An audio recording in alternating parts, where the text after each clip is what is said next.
Hi, I'm Chuck Gibson. This is Loveland Beacon Talks. Today we welcome Rachel Citak, a practicing attorney and current president of Right to Life of Greater Cincinnati, to talk some more about Ohio Issue 1. The proposed amendment to the Ohio Constitution on the ballot Tuesday has been framed as a reproductive rights issue by those in favor of its passage, while those against point to it as a vaguely disguised language to support legal abortion for any individual and for unburdened right of physicians to carry out abortions, even through full-term pregnancies. I'm pleased to welcome Rachel Citak to bring focus to the Ohio Issue 1. Welcome, Rachel Citak, to Loveland Beacon Talks. Thank you so much for joining us today to share your insights on Ohio Issue 1. Thank you, Chuck. Glad to be here. Trust me, it's my pleasure to have you. And just, you know what, I am going to say this. I sort of said I wouldn't, but, for the people listening, Rachel is a practicing attorney and serves also as president of the Right to Life of Greater Cincinnati. So just for those listening, lending a little credibility to what you talk about. But the point is, as we get started, this Issue 1 reaches beyond right to life. Am I right about that? That's 100% correct. This is, it's broader than abortion, and because of that, I find that we are reaching the middle voter and reaching the undecided voter in ways that we haven't seen pro-life issues really reach before. What are some of the things that stand out for you in terms of this proposed, and again, for the people listening, if there's any confusion, this is a proposed amendment to the state of Ohio Constitution. What are some of the things for you, Rachel, especially as an attorney as well, not just the right to life side of it, but as an attorney, what stands out for you about this as an amendment and what it would mean in terms of those things that reach beyond just the abortion issue? Absolutely. So, as you mentioned, I am an attorney. My husband and I have our own practice, and we've represented parents, students, and teachers in the parental rights and free speech and public school context. We've also represented over 200 pro-life doctors, nurses, and health professionals with various issues in their practices. And so when we look at this issue, it's really this bringing together of all these concerns for really some of our client passions. When we talk to individuals who don't necessarily align with us on everything, who are still finding themselves voting no, what we see is that with Dobbs, when this issue of abortion was returned to the states, there is a lot of misinformation that this amendment would simply return us to a Roe standard. This amendment is unprecedented. It goes further than Roe ever did, because instead of the undue burden framework that Roe set up, this amendment would place Ohio into a no burden at all framework. And that's how we're opening this door for abortionists to be able to abort up until the moment of birth. Regardless of where someone falls and identifies as pro-life, pro-choice, or pro-abortion, what is a commonality is that Ohioans do not feel comfortable with this concept of abortion right down the birth canal. That's very disturbing to the Ohio voter. And it's also disturbing to the Ohio voter that something like this amendment could end up affecting parental rights and affecting conscience rights for doctors, nurses, and health professionals. Well, I'm glad you touched on that again just now, because it's like that's my biggest question and my biggest concern is clearing up the part and understanding, well, how does it affect parental rights? And it's those vague terms that are in there about an individual, and therefore, and you can speak to this better than I can, but an individual, doesn't give an age. It's an unnamed. It's just a very vague term. Any individual. Yes, absolutely. So when we look at Ohio law as it stands, we see that Ohio Revised Code 9.041 says it is the public policy of Ohio to prefer childbirth over abortion to the extent that it is constitutionally permissible. And as a Black civil rights and constitutional law attorney, when I look at issue 1, I'm seeing the red flags of this language that says every individual has a right to abortion and shall not discriminate against in terms of the abortion industry under this amendment. These are two terms, individual and discriminate, that I don't think that people have a good handle on what that really means in the legal context. When we look at the term individual, that's not a term that we typically see in the statutory scheme of Ohio. It's not language that's typically in our revised code. It does not indicate sex, and it does not indicate an age. Women are not mentioned once in this amendment because this really isn't about women. It's about clearing parents out of the way so that the abortion industry can make expansive efforts and profits in Ohio. When we see that term discriminate, it just means to treat differently. It means anything in Ohio's law that treats abortion like the peculiar institution that it is. If issue 1 passes, it will no longer be constitutionally permissible to treat abortion differently.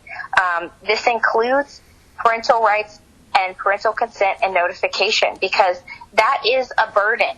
That is something that requires effort and labor on behalf of the abortion industry to make sure that parents are notified, that there's paperwork that shows that consent is granted. We have this commercial that's going around of a pastor saying that abortion should be something left to families as a private decision. But it really can't be left to families for decision making if they're never informed that their child is pregnant. That is where Ohio parents are coming out in droves to vote no, because they're not guaranteed knowledge that their child is facing a life-changing decision. They have no way of being protected if their soccer coach takes them to Planned Parenthood, like happened here locally. A soccer coach took a young girl who's on the team to Planned Parenthood, took her to get the abortion. Her parents were not aware.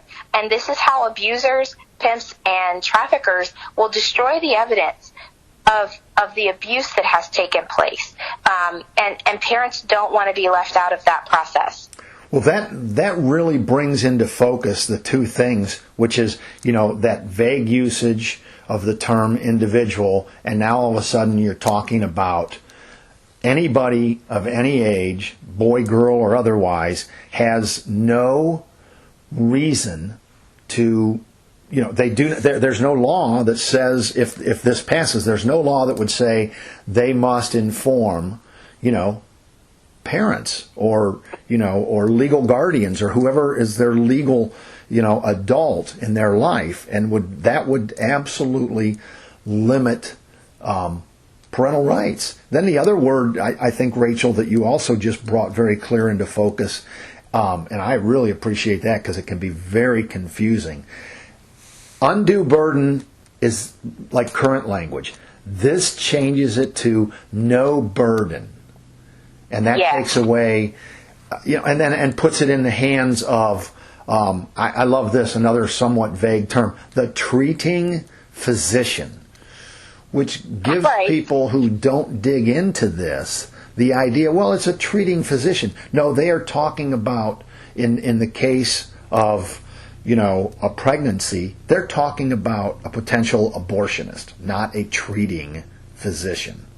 Right. The language says, of the pregnant patient's treating physician, that they have in the professional judgment of the pregnant patient's treating physician, abortion is necessary to protect the pregnant patient's life or health. This is a whole lot of words to get around saying abortionist and to get around saying woman. Once again, as we stated, we're being erased from this because women are not the concerns. Burdens isn't just, referring to this notification and consent issues with parenting. It's also referring to the health of of women that is being completely obliterated by this process. There are health and safety regulations in place that have been fought tooth and nail by the abortion industry as burdens. And so it's purposefully vague and it's purposefully undefined, because when we look at Sixth Circuit precedent, we see that term health in the amendment can be expanded to mean social, familial, mental, or financial health. What Ohio Revised Code does so beautifully right now is that it makes it clear, it's very specific with what is at stake, with exceptions for a risk of death or of imminent injury that would be permanent to a woman if her pregnancy was to continue. Another point of misinformation related to women's health in this whole campaign for issue 1 is this confusion about miscarriage care and ectopic pregnancies. Our Ohio Revised Code Section 2919.191 is an applicability clause that lays out how the abortion code only applies to intrauterine pregnancies. That doesn't include a miscarried child. That does not include a pregnancy that's lodged in the fallopian tubes or scar tissue. This is an amendment that is not only unnecessary to protect ectopic care and miscarriage care, which has always been legal, but it's an amendment that is designed to conflate and confuse the voters about what the future of Ohio will look like. Everything that protects women in this vulnerable situation, from the ultimate demise of their child up into the moment of birth being in the hands of the abortionist, is at stake. Everything that our elected officials have put into place is at stake, because an amendment written into our state's founding document carries much more weight in decisions of constitutionality than the statutes that are put in place by our elected officials. Rachel, you anticipated my next question, and I appreciate the transition very well into the health care, the well-being, the miscarriage care, because that was my next question for you, would be, how do you respond to the campaign to pass issue 1 and the language of their promotional ads or whatever for issue 1 that say, they're going to take away care, and they do say in those promotional ads, about women and girls taking away their rights to health care decisions. I think you just touched on a lot of that. So as I said, you anticipated my question. But if I said it specifically, how do you respond to those claims of, taking away the individual's right for decisions for their own health care? Yeah. So when we look at Ohio Revised Code, it says that the exceptions for health are, quote, to prevent the death of the pregnant woman or a serious risk of substantial and irreversible impairment of a major bodily function. Ohio Revised Code specifically excludes mental health or threat of self-harm, anything like that that can be related to the social, familial, mental, or financial implications of pregnancy. And when we look at this with an attorney's eye, and we see that there's this conflict of interest that's presented by an abortionist profiting from the abortion, being the one making the decision at any point through all 9 months if an abortion should take place, this unobstructed decision-making power, this is just a huge concern. And we're also concerned about the future of these doctors and nurses who are pro-life and who work at public hospitals being required by their employer to perform or participate in abortions as a requirement of employment. We may also see liability for failing to perform an abortion where doctors and nurses are not protected from that liability like they are now under Ohio law. We don't see issue 1 proponents denying that abortion will be legal through all 9 months, or that health professionals will be required to perform those. We see a deflection to this concept of exceptions for rape and incest. And I think what's important to note is that just like that there are proponents for issue 1 who are pointing to rape and incest, we have individuals who are fighting on the side of building a culture of life who are the products of rape and who do speak out about how they are tired of being used as the poster children for the pro-choice, pro-abortion effort. We have Ryan Baumberger. We have Rebecca Kiesling. They're both conceived in rape, and they both have led extraordinary lives and careers with blossoming families that have just become incredible advocates. So pointing to the exceptions for rape and incest where we have, such amazing advocates speaking out about how their life still matters regardless of circumstances is important. And the last thing that I want to address is just that, with the recent ads that have come out that are pointing to the 10-year-old case in Ohio where there was a young girl who was trapped in the home with her abuser and who was taken out of state for an abortion.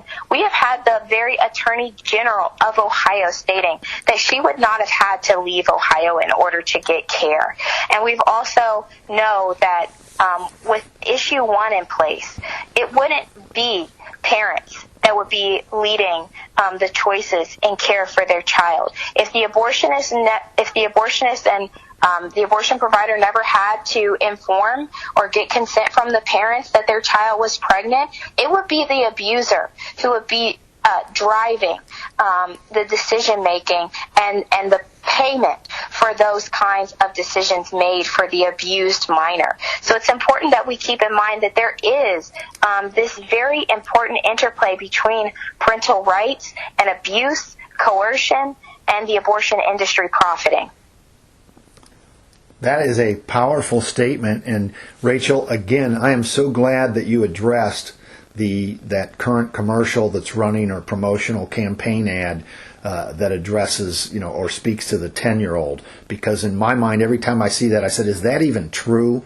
And based on what you just told me, it's not true. It's another misleading story of what happened, especially when you state or cite the Attorney General of Ohio's statement that this 10-year-old child, under those worst circumstances, would have, could have, and should have received care in Ohio.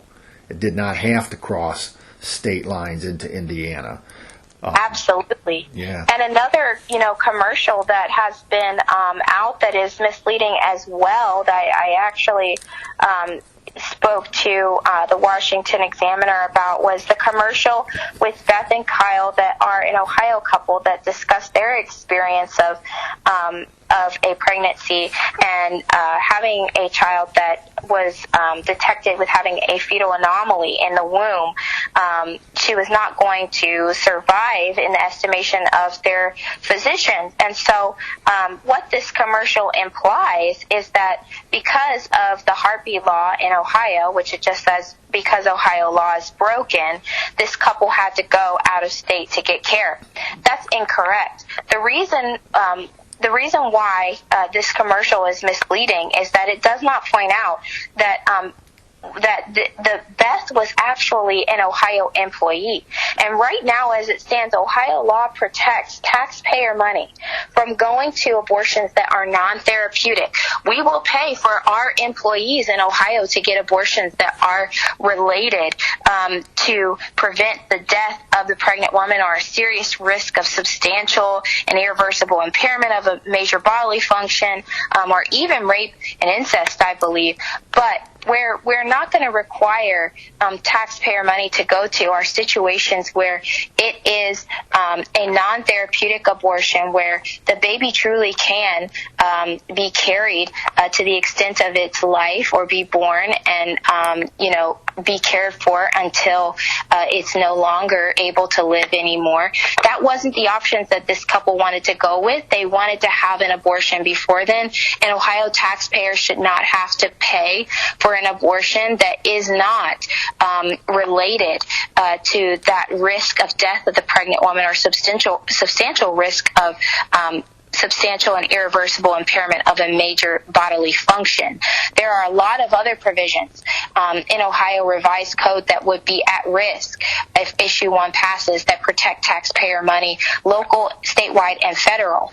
There are many provisions in Ohio Revised Code that function a little bit like a Hyde Amendment in that it makes sure that those that are hired for positions with Ohio's government have not committed certain abortion-related crimes. It makes sure that that organizations that are abortion providers cannot apply for grants, and it makes sure that Ohio taxpayer funding does not go towards abortion providers, because it's still an issue that Ohioans care about, making sure that their tax dollars are not funding where they do not agree with that, with their beliefs. Rachel, I think that sums it up very well. As we get toward the end of this, I did want to ask you to address, and I know there's a million of these things that go beyond everything you could address, but the care. I think that's one of the key factors that people need to understand is Ohio law does not limit care for your reproductive rights, and that there are a lot of ways for people, and we'll just stick with the pregnancy process or the pregnancy situation. There are a lot of I'm a practicing Catholic. There are a lot of Catholic ministries that provide care. But just to give you an opportunity to address it real fast, just from the Right to Life organization, what would you say about the organization's way and how much care is available in the state of Ohio that is not limited by any state of Ohio law or constitutional right for any individual to receive care during the reproductive process, since that's what they're calling it? Yeah, so I think that you point out a great point that about Catholic care. 1 in 6 hospital beds are Catholic, which I learned at a town hall that we held with myself and with Dr. Angela Beal Martin, who is an OB-GYN doctor, and we addressed a lot of these legal and medical nuances of what life in Ohio would be like if Issue 1 were to pass.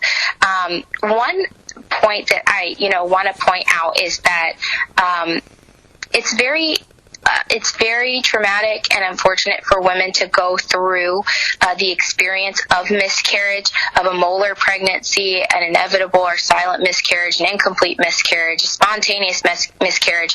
And it's unfortunate and it's wrong that when they get back the hospital paperwork and the billing, that it does say abortion, because that's used interchangeably right now in medical terminology and in medical billing, and it's adding to the confusion.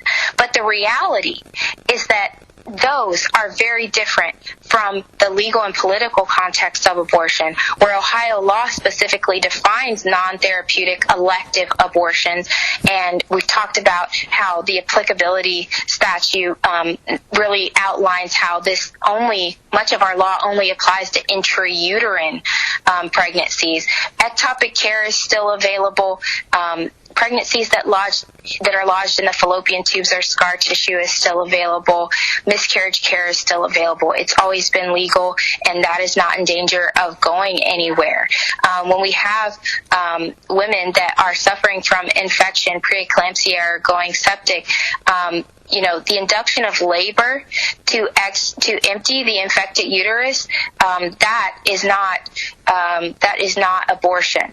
And what's concerning is that when you have a very purposefully broad amendment that brings in all of these questions of health, along with discussions of what are reasonable measures for a child that is at the point, at a questionable point of viability, what is a reasonable measure? NICU is very expensive. Is that extraordinary care for a baby that is not wanted? If we look at level 3 NICU at 22 weeks, that decision is often up to the parent's desire intervention. So, there's a lot of questions that we're still parsing out and building a culture of life in Ohio. And I think that the last thing that Ohio needs right now is a broad sweeping, purposefully vague amendment written into our state's constitution that for the purpose of expanding the abortion industry, where we are still having these important conversations. Women can continue getting care for reproductive related needs without necessarily expanding the law into minors and expanding the law into anything arguably touching the reproductive organs with this new language of reproductive decisions. We're creating this new right that doesn't exist in Ohio's statutory scheme, and it's going to be a nightmare to wake up on November 8th where we have expanded this so far and we have given the abortion industry this much power, and parents are at a loss and have their hands tied with stopping its influence on their children. Well, Rachel, again, thank you so much for clarifying all of these points and the importance of issue 1 in Ohio. So with, virtually just a few days remaining to vote, with the early voting, having been in place for over a month now, and just days remaining before the polls open and close on Tuesday, November the 7th. I guess what you and I are both saying is we are encouraging people, get out, cast your vote, be heard on Ohio Issue 1. And Rachel Citak, I'm comfortable saying that you encourage the people to vote no, to let the good minds of Ohio continue to hash this out and find out what will be the best laws ultimately and the best ways to continue to provide the best reproductive care for individuals in the great state of Ohio. Absolutely. Thank you so much. Well, thank you for joining us again, ladies and gentlemen of the listening audience.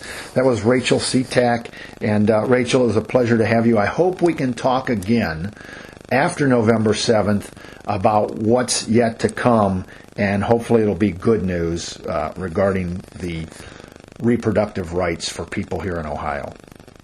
Absolutely. Thank you again. You bet. Thanks for joining us. That was Rachel Citak, current president of Right to Life of Greater Cincinnati and a practicing attorney. With just days remaining before the end of voting Tuesday, November 7th, she encourages voters to understand the true implications of Ohio Issue 1 and vote no to protect children and parental rights. This has been a presentation of Loveland Beacon Talks. I'm Chuck Gibson. Thanks for listening. Loveland Beacon Talks is a presentation of Loveland Beacon Media and Gibson Communications, LLC.